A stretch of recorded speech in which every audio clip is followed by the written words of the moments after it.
Hey guys, welcome back to our weekly character review. I'm Jared, and I'm joined with Brandon today. How you doing, Brandon? Doing pretty good, man. Doing pretty good. We're missing Brad today for our review of Iron Man. I heard that he had just slightly too much Taco Bell, so he's not going to be here today for this cast. But me and Brandon are going to be taking a look at Iron Man today, the new and revamped Iron Man for the rules version for 1.5. We're looking at them on Cerebro MCP as always, and where we have the updated cards, they're already preloaded onto Cerebro, so we don't have to worrying about any of the card changes or any of that. It's already up on here. So, but before we get into that, we'll do a little bit of hobby talk. So, have you been working on anything the last few days, Brandon? Not a whole. I got some. I picked up all the new X-Force models, so I've been slowly putting those guys together. And I picked up Hulkbuster, which I just stare at in its box because I'm intimidated. They're big pieces. They're not like it's not the worst thing ever to try to put together. So, myself, I still have a lot of stuff that I've got primed. Finishing up my Doctor Voodoo, and then probably gonna work on some Criminal Syndicate. I picked up the Rogue and the is it Gambit? Yeah, Rogue Gambit box. Yeah, I think it has Gambit. Superpower Scoundrels in there, so I'm gonna run that with my CS roster. So hopefully I'll get around to putting those minis together sometime soon. But between painting and Yeah, D&D and everything else, just haven't had the time to get them. But yeah. I picked up that box primarily for that, you know, to play with the old syndicates. yeah, such a good scenario for them. It's I played it in the tournament. Videos that you guys will see coming out right before this video. Uh, and it was superb. You won that tournament, didn't you? I did. Spoiler, definitely, I did take down that tournament, so it was a good time. Couple good games, both pretty close. But 5 point secure with a 5 point extract with Syndicate ends up working out pretty well, apparently. Yeah.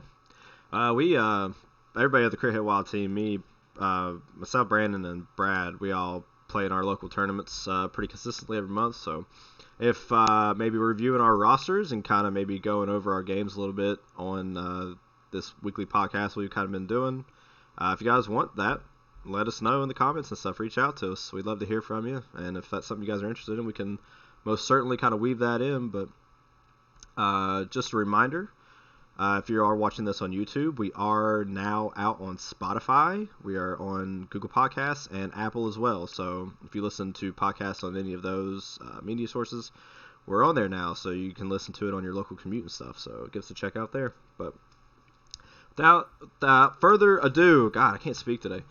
We're going to take a look at Iron Man. So you ready, Brandon?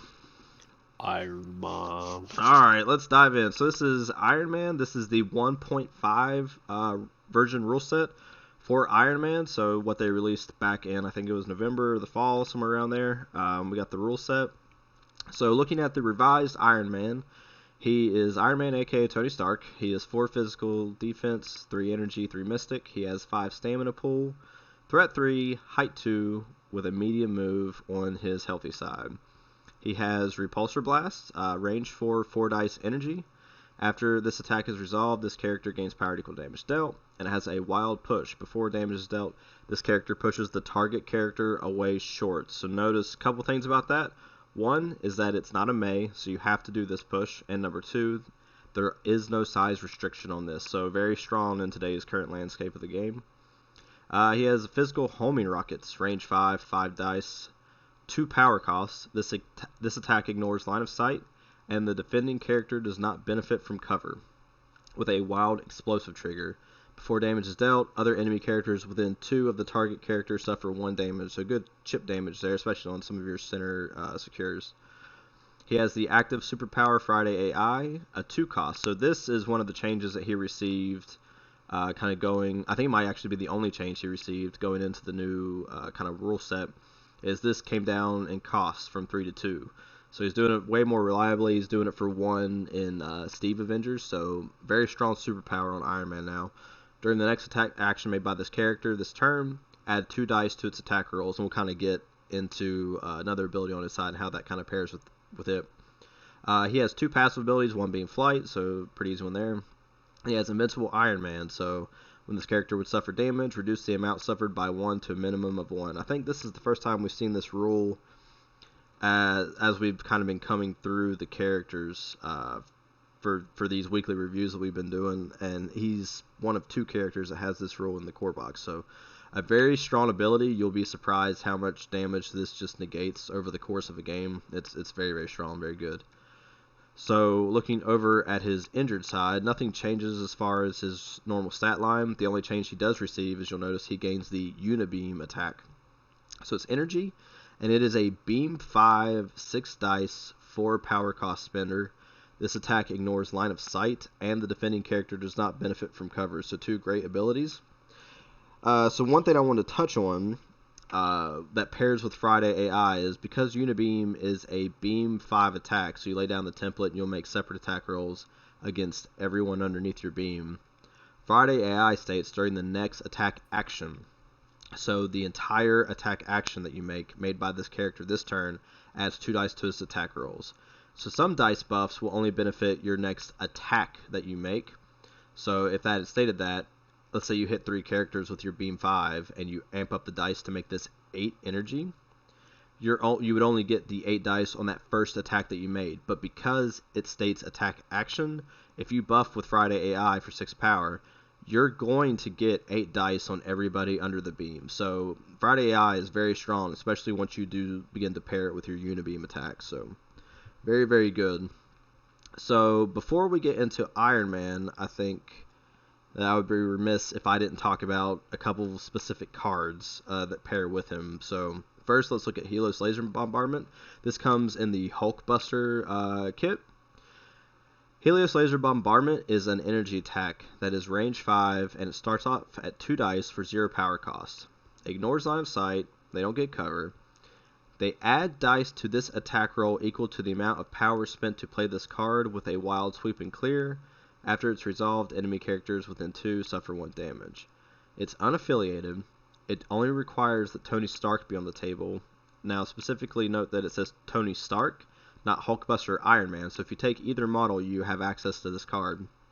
During Tony Stark's activation, any number of allied characters may spend power to play this card. Tony Stark may use the Helios Laser Bombardment attack shown above once this activation. So, let's say you're on round 4. You've had a lot of dazes on your team. You have a lot of people sitting at a lot of power. However much power, and there is no range limit to be able to contribute to this card. However much power you spend is how many dice you roll, added on to the 2 base, of course. Case in point, I played a game last week in an online league, and I was able to pump out a 25 dice Helios Laser Bombardment into the enemy cable to get a daze to try to secure a win for myself. It can go very high. I think Brad has probably done the math before on the exact number that you could get if literally every perfect thing happened. But yeah, it's an absolutely grotesque attack. I feel like if you take Iron Man on the table, you probably staple this card to him. It's super strong, gives you a super amount of control. It lets you just pick models up. It's very, very good. And then I also want to talk about Ricochet Blast. So this requires Captain America. Note that it says Captain America, so that is going to be either Sam or Steve. So either one of those, throw on the table, you can use this card. It's a range 4, 7 dice energy attack. And if Iron Man and Cap are within 4 of each other, they both spend 1. So this card received a slight buff that it originally cost 2. With the 1.5 rule set, it now only costs 1 for each character.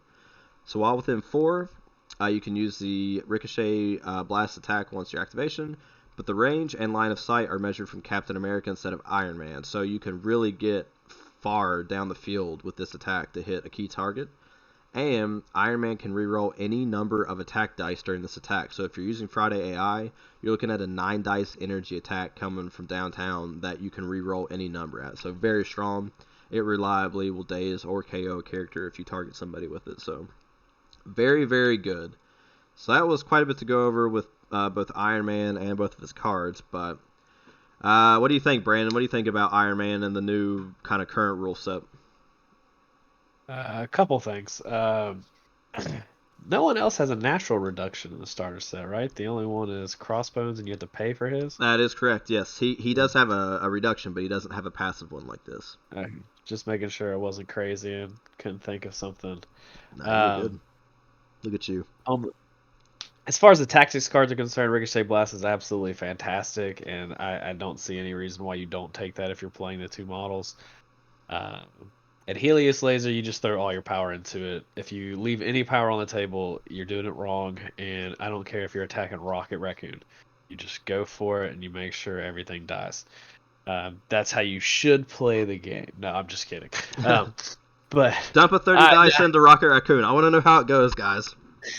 yeah, that's what you're supposed to do. That's what the card was designed for. It's And not designed for anything else. You're going to ignore that cover bonus that he gets all the time. So, just saying. Yeah.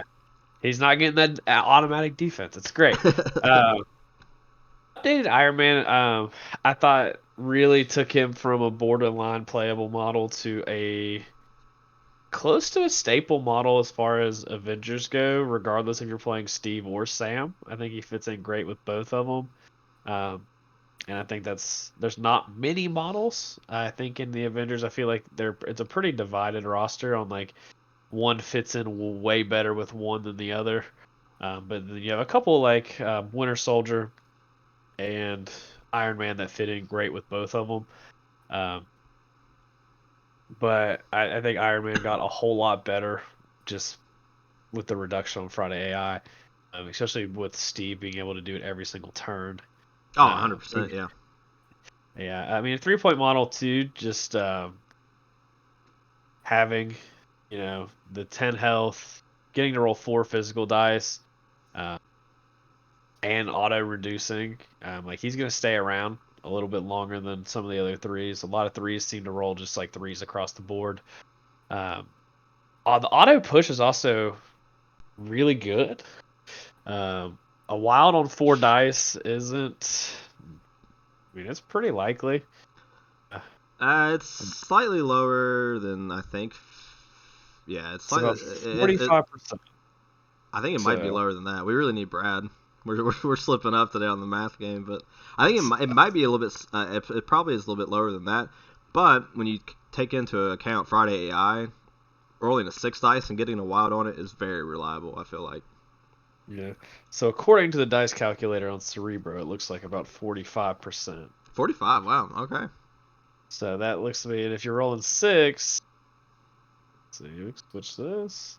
Just so you guys know, if you can kind of see in the grayed out background here, Cerebro MCP does have a dice calculator, so you can look at the odds on things. Yeah, very good tool. You guys should use it. So at 6 dice, it looks like your trigger is 60%. Yep. Yeah, so I think it seems solid. And the no size limit's really relevant. Being able to push Hulk, Hulk Buster. Oh, it's super strong. Yeah, it's super strong. Oh, Dormammu, just being able to push him back. It's good. It'd be real nice if it just had one more die. It was 5 dice, but it'd probably be too good for a 3-point model. Yeah. I'd probably push him up past I'm not huge on homing rockets. I think it's fine. Yeah, it's fine. I guess if 7 dice, you're at 4 power. Yeah, it's fine. Most of the time, I think that you do use it, every once in a while, but I honestly think that most of the time you're always just kind of Friday AI and Repulsor Blast. And then maybe if you don't need the push and you're just completely just drowning in power, you'll belt out and try to get the extra damage for days or something like that. But I don't. You just double push, right? Or you go for the double push and try to knock people off points. Yeah. Yeah, I think he's a good fundamental support piece. If I'm not sure he's going to hold a flank all by himself, but he can kind of hang out on a back point and push someone off, like in a B scenario, the box. If you're in that, he can sit on one of the corner pieces and push someone off of their piece. Yeah, that's his ideal kind of place to be, is kind of on the corners, pushing people off, kind of being more on a flank side with somebody that's probably like a decent bodyguard or something like that with him. Even then, you don't need him. You just want to not have Iron Man trying to hold the fort by himself. But To your point, he's a great support piece. So you're not going to be looking at. I mean, he's not going to kill the world, but what he does do is he controls the board very well with his repulsor blast with the wild pushes. Uh, Under cap, to your point again earlier, he goes. He's one of the models that goes very well with cap, or he goes very well with Sam. So he gives Sam a nice, cheap range 4 blaster that brings a lot of control to that roster, which they're wanting to win on scenario anyways. And they do win through attrition, which he does add to that a little bit because he stays on the field for quite a long time. But he definitely helps out a side attrition game plan. yeah, he controls the board really well with his repulsor blasts, and then when you need it, I cannot. I've been playing a lot of Iron Man. I've been playing a lot of Avengers. Like I said, I've been painting up my Avengers to play something I haven't really played yet in my history of MCP. So 2022 is Criminal Syndicate and Avengers for me, and so far I've been playing a lot of Avengers. And honestly, I think I've taken Iron Man in a bulk of my games, and Helios Laser and Ricochet Blast, they will pick up a model when you use those. Again, it's a dice game, so it's not 100% consistent. But I don't think it can get much more consistent than those two cards. I mean, granted, you have to keep Iron Man safe till you're ready to use them, but a Friday AI'd Ricochet Blast with reroll any number of those dice, you will daze or you will KO a character very reliably. And then Helios Laser will make you pick up the big threats on the table that are going to cause you a lot of issues. So, I mean, I've used it on a Hulk. I've used it on She-Hulk. I've used it on 5 threats a lot. I used it on the very big, frightening characters to try to either, remove a big threat or to at least kind of force them to be on the back foot if you've done enough damage. So I've put up, I don't know, 16 damage or something like that on a Hulk, putting him on his last 4. So makes the other player really think what they want to do with that piece before they kind of go into you. So they're just very excellent cards. And again, to Brandon's point, this Repulsor Blast not having any size restriction is so huge in this current landscape of the game. Being able to displace size 4 or even then size 3, because not every character can displace size 3 anymore. But just being able to displace size 4 models is huge. And even then, to your point, you said that he can even push Dormammu, which is true. Which is very, very big, yeah. And at least in our kind of local scene, Juggernaut and New Hulk have been very prevalent in our local meta. So being able to kind of shift those characters around is just massive for your scenario play. A couple pushes on Juggernaut, and it feels real bad if you're the one playing Juggernaut. Can confirm. Yeah. I think to something you said, I'd like to kind of check you back on here. What is a scenario with your Avengers list that you don't take Iron Man? I feel like he's pretty close to an auto include if you're playing Sam Avengers more. I don't know. I don't know if he's closer to an auto included Sam or Steve, or if he's just an auto include both at this point. I haven't played Steve anywhere near as much as I've played Sam at this point, but honestly, I like what Iron Man does now, just being a 3-point control piece, and I love these cards so much that I have taken him every single time I put Avengers on the table since this change and since these cards came out, and I have never regretted it once. I think maybe one time I had a Repulsor Blast and I was like, damn, I really don't want to push that character. But I had to anyways. I think that happened to me one time. But other than that, I don't think I've ever regretted putting Iron Man on the table. So if you ask me, I feel like if you're dropping Sam or Cap, he's just about an auto-include. So. Yep. That's what I was thinking. I was like, I feel like he's just such a good support. I guess I can see him where you want to usually go wide with Sam. I feel like he's like, I would say he's probably closer to 100% auto include. But I feel like with Steve, sometimes you want to play a bunch of like 4s and maybe a 6 or a 5. Yeah, that's fair. Like he might fall out because there are a lot of 3s in the Avengers. So like that would be. But even then, I think he's still at like that 80% inclusion rate versus. Yeah. You know what I mean? It's not like it's like, oh no, he's 10% in this, and Yeah, maybe something that's a little bit more like scrum up the field. That like I could see him coming up on demons, but maybe if it's something like a pay to flip that's a little bit more centralized for Steve, kind of like a Deadly Meteors, or even if you're playing Steve, maybe even on like a sword, you might not take Iron Man. Particularly now if you're playing sword with Sam, like I said, I think he's probably just about an auto include at this point. But maybe in some situations like that, you don't take him over some other characters with Steve. But he is a hard 0% if you're running Hulkbuster as your leader. that is true. Yes, so if you guys are maybe a little bit newer to the game, you can have both Hulkbuster and regular Iron Man in your roster, but you cannot field both. So if they have the same alias, aka Tony Stark, for this particular piece, you cannot have both on the field at the same time. So it would be one or the other. I do have Hulkbuster and Iron Man both in my roster though. So I mean, it seems solid. I've Hulkbuster seems rather good as well. So it's not. now He got 6. We're playing 3-point models yeah, now. that's true. So now we've spoken a lot of positives about Iron Man. I will say that there is probably one negative that sticks out to me a little bit, and that is the fact that he does not really splash outside of Avengers. Yeah. I don't know that there are too many cases where you would bring him in as an unaffiliated option with a lot of other factions.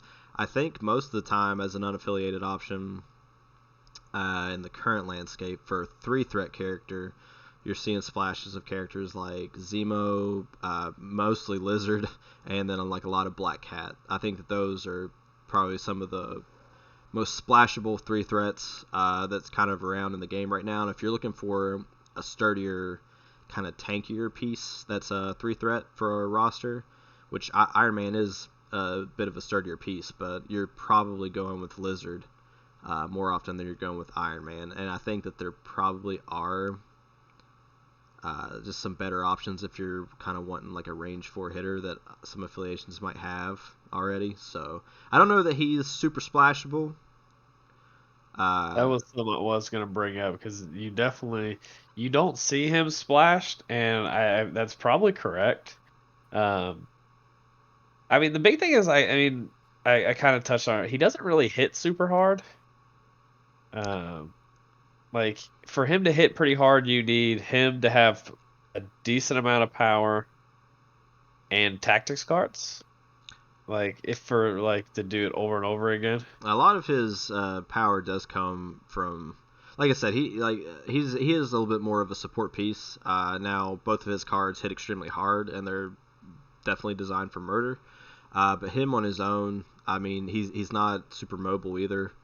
So you're essentially looking to kind of put him in a place, park him, and then just let him turret the whole time. And a lot of your turns are looking to just be Friday AI repulsor blasts, and that gives you a 6 dice energy attack. And hopefully you're generating some power off of it because he doesn't have any kind of innate rerolls or anything like that. You need outside help to get him some rerolls. So 6 dice. 6 dice energies, fishing for wild sometimes can be iffy. I've played a lot of Thor whenever I first started out, so I can tell you that a 6 dice kind of fishing for wilds can sometimes feel bad. So, yeah, to kind of speak on the negatives a little bit, he's not very splashable. He's not very mobile. Sometimes if you are kind of down on your luck with dice, he can struggle a little bit with power generation. You're essentially always spending to try to gain. So if you play an affiliation that gives him extra power, you can then do that every turn. You can, but the affiliations that give him extra power, I don't know that you would take him over some of the other options. You know what I mean? It's full circle. But if you really want to play Iron Man, it's not a bad choice. No. If you want to play him, he's definitely not the worst choice out there that you could take if you just have like the core box and maybe a few other box sets, and you're kind of looking, you love Iron Man and you kind of want to plug and play him. I don't think that you're necessarily going to feel bad about doing that, but as you kind of expand and grow your collection stuff, he might start to sub out unless you're playing Avengers for some other pieces, But yeah, so overall, what do you think you're rating Iron Man, Brandon? I had a number, and I kind of convinced myself around it. It's a letter, not a number. What are you doing? Yeah, it's a grade percentage, and I've got to turn that into the correct grade. But the math teacher is not here, so he can't help. He can't save me or fail me at this point. I'm gonna go with a B minus. A B minus? All right. I think that's fair. Yeah, I'm gonna go with B minus. I think it's the not being able to not really being very splashable, not hitting super hard, and kind of. I mean, honestly, he's kind of a one trick pony. He kind of does what he does. He does it well, and he does it over and over again. But he kind of just does what he does. I think I'm actually going to join you. I think that he's just a close like flat B, but I probably will put him as a B minus, and I do that not because he's a bad piece at all or anything, but he is quite limited to I feel Avengers. If you do kind of splash him around, you probably at some point will wish that you had maybe a different kind of three threat, but I think because he's not mobile, you just kind of park him and he's just kind of a turret, and then also just because of the non-splashability, I think B minus is probably a good spot for him. He's a very good three threat, but he's just a little limited to where you take him. So Yeah, because he's definitely not. If you're looking, even if you're looking at three threats, like he's not in that A tier or S tier. But he's better than a lot of the C's. yep. Yeah. I don't. Ah. I don't know, man. Helios Laser is making me think I want to change it to just a B. I'm doing it. I'm changing my mind. I'm making him a B. He's a flat B. Helios Laser. I can't get over it. It just does. It's just so much fun. I agree with the fun. I can't do it. I will roll so bad that it will be embarrassing. So Just, I just however many cannot. dice you want to roll, just add 10 more dice on top of that, which is feasible with Helios Laser. Yeah, yeah. I would have to roll 40 dice. I just have to. Yeah. Yes. I would have to do what I want. What I told everybody else to do. Take every power off of everybody. Yeah. For Um, Rocket Raccoon. to take out little raccoon. Well, it'll just get bodyguarded, right? Like it should avoid bodyguard. No, it shouldn't. I don't It think so. should. It's pretty strong. I did actually completely. I miscounted the power. I thought Okoye only had one, and she ended up having two. And I totally sent a Helios Laser into a Hulk that got bodyguarded by Okoye. That feels terrible. Let me tell you. I can only imagine how that would feel because that's exactly what would happen to me. Okoye. That's what she does That's sometimes. what she does. All right, so we got a B minus out of Brandon. We got a B out Have of I been the me. lowest grade on like every single one of these? I I feel like I'm. uh, No, you gave I think Captain America the lowest score. I do think I gave Captain America the low score in that review. Yeah. So you're not the negative Nancy. Yeah, it's good to know that I'm not out here. Helios Laser, man, too much fun. All right, well, Brad's not here for the comics, so what I have looked up, because I'm not necessarily a comic expert, but I've heard that this is very good, and it is the Extremis arc for Iron Man. So this, I think, kind of covers over some stuff similar to what you would see in the movie if you're a fan of the MCU. Brad's probably going to kill me because I'm probably wrong about that. But the creators are Warren Ellis, Adi Granov, hopefully I said that right, and Randy Gentile. What an excellent name. So it's 6 issues. I think you can find it on Marvel Unlimited. And this, from what I've heard, and not just read online, but I have heard specifically from friends, that this is a very good run of Iron Man and probably one of his better runs. So if you're interested in Iron Man, check out the Extremis 6 issue spread that they have. And yeah, hopefully Brad's back next time to give you guys better comic book suggestions because I'm not that guy. But with that, you have anything else you want to talk about, Brandon? I don't think I'm good. I think Iron Man as a character holds up just as good as the Iron Man movies hold up. So Yep. All right. Well, That's it for this weekly review cast, going over Iron Man. Let us know if there's a particular character you guys want to see next. Reach out. We always love the comments. And until then, we'll see you guys in the next one. Take care, guys. Bye.